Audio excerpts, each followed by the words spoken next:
అరుణ్ ఒక డెలివరీ బాయ్గా పనిచేసేవాడు. రోజంతా బైక్ మీద తిరిగి ఆర్డర్స్ డెలివర్ చేయడం, రాత్రికి టయర్డ్గా ఇంటికి చేరడం. అతని జీవితం చాలా సింపుల్గా ఉండేది. ఒకరోజు రాత్రి లేట్ షిఫ్ట్ తర్వాత అతనొక బస్టాప్ దగ్గర ఆగాడు. చల్లని గాలి, నిశ్శబ్దమైన రోడ్డు, స్ట్రీట్ లైట్స్ మాత్రమే ఉన్నాయి. అక్కడొక అమ్మాయి ఒంటరిగా నిలబడుంది, మేఘన. ఆమె ఫేస్లో అలసట, కాని కళ్లలో కొంచెం ఆందోళన కనిపించింది. అరుణ్ కొద్దిసేపు చూసి అడిగాడు, మీరు సేఫ్గా ఉన్నారా? మేఘన చిన్నగా చెప్పింది, బస్ మిస్ అయింది, ఫోన్ బ్యాటరీ కూడా అయిపోయింది. అరుణ్ తన ఫోనిచ్చి, ఒక్క కాల్ చేయండి అన్నాడు. ఆ చిన్న సహాయంతోనే ఇద్దరి మధ్య కాన్వర్సేషన్ మొదలైంది. మేఘన తన లైఫ్ స్ట్రగిల్స్ గురించి చెప్పింది. Job pressure, loneliness, city life. Arun మాత్రం ఎక్కువగా విన్నాడు. మీరు చాలా సైలెంట్గా ఉంటారు, మేఘన అంది. అరుణ్ నవ్వుతూ అన్నాడు, రోజంతా నాయిస్లో ఉంటాను, రాత్రి మాత్రం మౌనమిష్టం. ఆ మాట విని ఆమె కూడా నవ్వింది. కొన్ని నిమిషాల్లో ఇద్దరూ స్ట్రేంజర్స్లా కాకుండా ఫెమిలియర్గా ఫీలయ్యారు. బస్సొచ్చే వరకు అరుణ్ ఆమెతోనే ఉన్నాడు. వెళ్లే ముందు మేఘన అడిగింది, మీ పేరేమిటి? అరుణ్ అతను చెప్పాడు. ఆమె చిన్నగా నవ్వి, ఈ రాత్రి నాకు హెల్ప్ చేసిన నేమ్ నేను మర్చిపోను అంది. బస్ వెళ్ళిపోయింది. అరుణ్ మళ్లీ తన బైక్ తీసుకుని ఇంటికి బయలుదేరాడు. కాని ఆ రాత్రి ఎందుకో అతని మనసు కొంచెం లైటర్గా అనిపించింది. రోజులు గడిచాయి. జీవితం మళ్లీ రొటీన్లోకి వెళ్ళిపోయింది. ఒకరోజు అతని డెలివరీ యాప్లో కొత్త ఆర్డర్ వచ్చింది.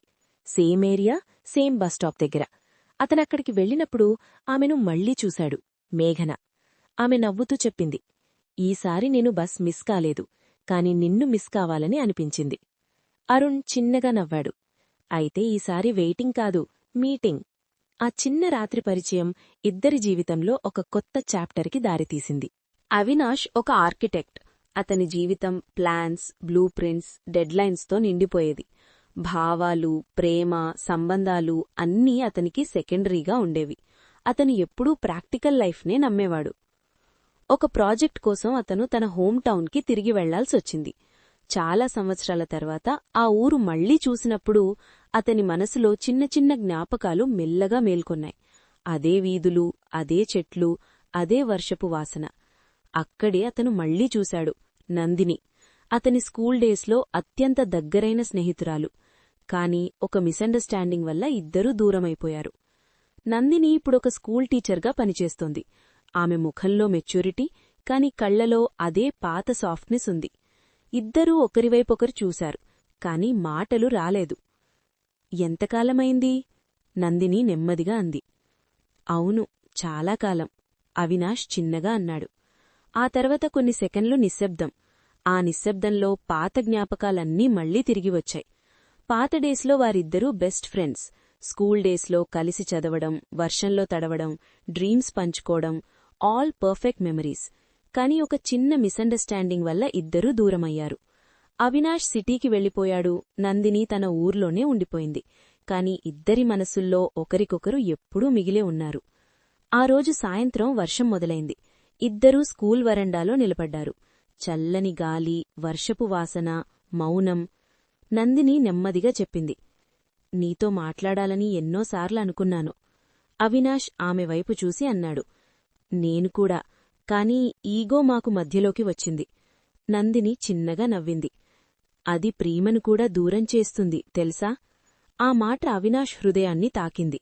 వర్షం మరింత పెరిగింది.